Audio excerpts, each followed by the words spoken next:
In the beginning, there was nothing.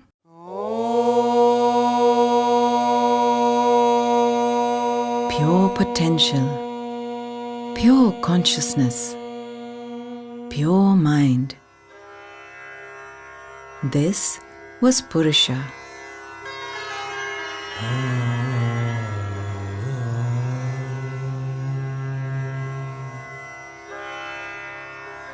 Then came Prakriti,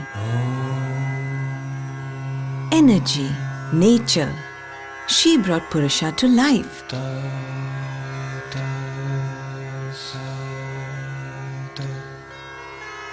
The entire universe came into being, and the earth came into being, the first animals. Then Purusha became Pashupati, lord of the beasts. He watched over the world with tenderness and realized that all creatures would suffer, endure pain and death. In compassion, he taught them the art of yoga. The first to hear this teaching was the snake Patanjali, and it was he who brought yoga to all mankind. They say that who heard him best was the serpent round his neck, Karkotaka, or Patanjali. And therefore Patanjali is visualized as a serpent because he sits next to Shiva and he heard every whisper and every breath. So he knows it better than others and he shared it with the world. Yoga is more than anything else, it's a practice, it's a discipline. It is your connection with something that is eternal, you can call it consciousness. It is that part of you that is untouched by anything. So yoga for me, as far as I understand, is to unite the body with the mind and taking body and mind together to be in par with the eternal, evergreen state of this self. Today, yoga is practiced by millions of people around the world. From the studios and gyms of America to the halls of culture in China, yoga has become one of the world's favorite holistic health practices. But what really is yoga? Where did it come from? What does its practice do for your body and your mind? How did yoga spread around the world? Can yoga bring you into balance with your deepest self and nature? Indian thought has always celebrated imagination, which is mana, the mind. So we are called Manava, animals who can imagine. Yoga enables our imagination to celebrate and understand nature in her totality. That's the point of yoga.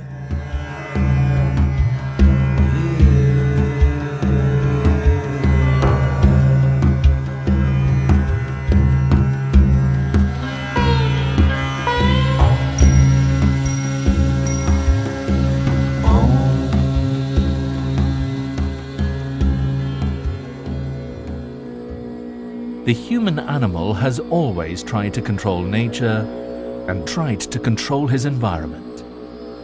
Somewhere in India's long history, the control of nature turned inwards and became about the control of the body and the mind. This inner journey became what we know of as yoga. For billions of years, nature has been around and suddenly humans come about. And what makes humans special? We are capable of imagination. This imagination is Purusha and Prakriti is nature, and this conversation between the two is the birth of creation. And so we are always in conflict with nature, which nature says you are just another animal, and I'm saying no, I'm special. And so my fear starts crumpling my mind. I refuse to accept reality again. This is the birth of aham. Me, I am important. Yoga is the opposite, unraveling of it. You start opening it. And when it completely opens up, when it reaches that state, it sees the world as it is, not the way I see it. The origins of yoga are shrouded in mystery and mythology. We find many clues in the practices of Himalayan shamans, as can still be seen in Tibet and Nepal today, where the Lord of the Beasts is still revered. A practice like yoga was known in the Indus Valley civilization around 2500 BC.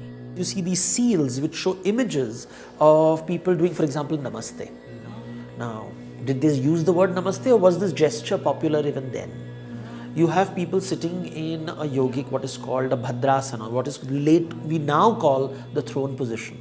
By the 5th century BC, yoga was becoming well known and begun to appear in Vedic scripture. The word yoga is a Sanskrit word. It comes from the root yuja, which basically means to bind, to align, to hold. So it's about falling in place at the right time, and everything works out for you, which is synthesis really. These techniques of mental control were becoming known to all religions and philosophies practiced at that time, including Buddhism and Jainism. By the 2nd century BC, yoga had evolved into an independent philosophy and practice, and was codified into a scripture known as the Yoga Sutras of Patanjali. Atha yoganushasanam yogaha chittavritti nirodhaha tada drishtuhu swarupe avasthanam. Visualize thousands and thousands of sages talking about this. One of them happens to know Sanskrit. One of them happens to be literate and is eager to write it down. So Patanjali's Yoga Sutra is one document. It's not the whole wisdom. It's written as a sutra. Sutra means a seed, which has to be put into your mind and into plant, and it will transform into a plant. The purpose of yoga is to still the mind stuff and unite the basic human consciousness with its original state of complete consciousness, or purusha. It then goes on to say that the human being is made up of 5 layers or koshas that act in unison. The 5 koshas are layers. Energy, prana, which is the life force energy, moves between all of them and always keeps them connected. You talk of the sheaths. The Taittiriya Upanishad has a fascinating theory.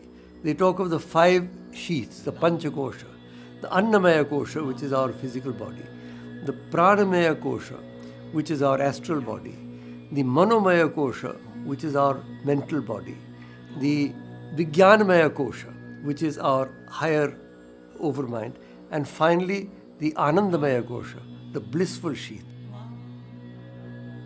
So we have to cross over the bridge on the physiological body, from the physical body to mental body. Then using the mental body, we have to understand, discriminate each and every part. Then naturally you find that each and every cell in the system has its own intelligence, has its own memory, so that the cells can take of the body for me to think of God, the higher level of spiritual life. To align the koshas together, Patanjali prescribed a system called Ashtanga, or the 8-limbed path. The first 5 parts are the discipline part of it, the doing part of it. The last 3 parts of the 8 are internal. They are the outcome of practicing the 5. So yama and niyama are the first 2. Yama refers to how you behave with internally, how you experience the world, how you conduct yourself. Niyama are rules. Niyam means a rule or a discipline of physically living, how you behave in conduct with yourself and with the world around you. Then you come to asana, which is your connection with your own physical body. Then you come with pranayama, and the whole purpose of asana is to prepare the body for pranayama, so that when you breathe, that prana can circulate completely, access different parts of your body. And then you come to pratyahara, which is restraint. Pratyahara actually means to withdraw the senses, but it doesn't mean detachment or to go into a mountain. It means to not identify unnecessarily, not be too attached to something, not be too detached from anything either. So balance, the best word is balance. And then you come to dharana, dhyana and samadhi, which are called the antarangas. They are the internal limbs of yoga, because If you practice the first 5 limbs, then they are the outcome. Your ability to focus, your ability to meditate on something, and your ability to access union with true self, with that consciousness, which is what samadhi is. So yoga is bringing the ashtanga together in order to bring the koshas together, in order to achieve samadhi. So yoga is both the practice and it is the goal. By the early part of the first millennium, yoga had become integrated into mainstream Buddhism, Jainism, and what later became known as Hinduism, with the writing of the Bhagavad Gita. The Gita describes 4 yogas that anyone could practice in life. There is the Jnana Yoga, which is the way of knowledge, the way of discriminative knowledge, of being able to see what is real and what is unreal. Another way is the Bhakti Yoga. Now, the Bhakti Yoga is the yoga of devotion. If the Jnana Yoga is the way of wisdom, the Bhakti Yoga is the way of devotion, the way of love. The third path of yoga is what might be called the Karma Yoga, the way of the hands, of action. But not any action. Action dedicated to the divine.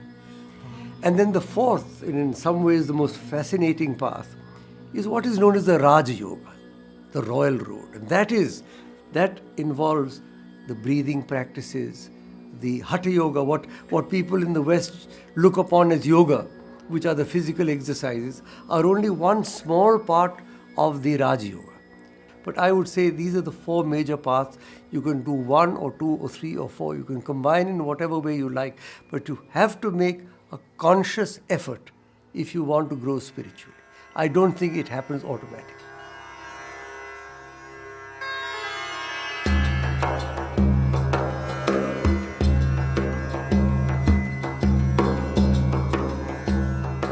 Once in Kailash, Shiva was teaching Parvati the secrets of yoga. Together they danced the cosmic dance.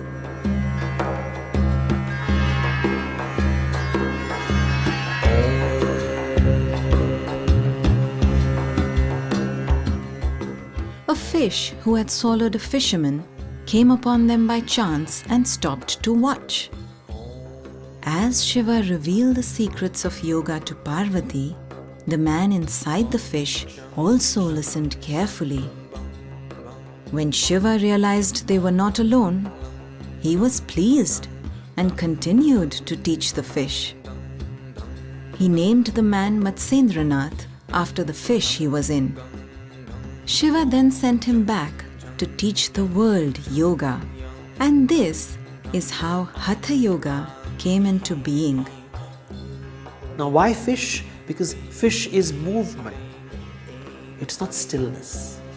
He comes to Kailas, which is stillness, and the fish, which is all about movement, tells the world. So Matsya as a means, it means life, it means movement, and he discovers the secret of stillness. He becomes the Nath. He shares it with the world.